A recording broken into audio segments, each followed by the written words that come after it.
Bhfuil marach an carú go bhfuil an lá san ní dólamsa go mbeadh tréis taxláin as an achtagur. Bhíonn ar duine óg dul go dtí an Ryanair ag an dála ina ospidéal éigean le gortú 245 second dréir survey ag Sports Kids Worldwide.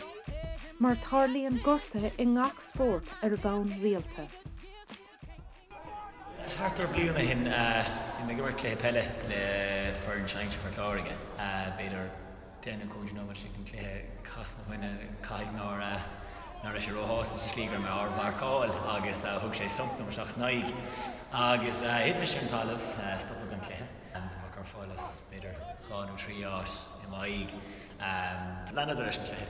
So cum é dín ospidéal agus bhí artha gearra an téit maithúil gearan sa idir maithúil agus an srón agus yes idir an damáiste bhí dented an airtrísting sa agus chuir sé sin deirdir sa.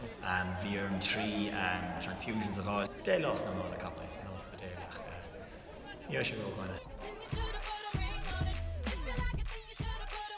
When a nose is broken, if this nasal bone is fractured, it usually needs to be reset back in alignment. The second, I suppose, major problem, the impact can also bruise the septum and literally cause a large bruise that's indicated by an inability to breathe. So that can be an urgent situation.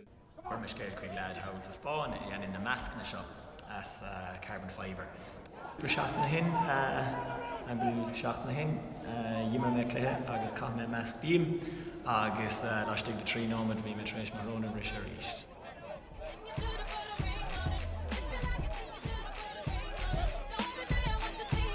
Bhris me trí asna de bhar buile go bhfuil me in san cléthe.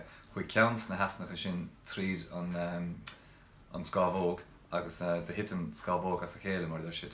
Underneath the ribs are the lungs. The lungs are essentially balloons that inflate and deflate.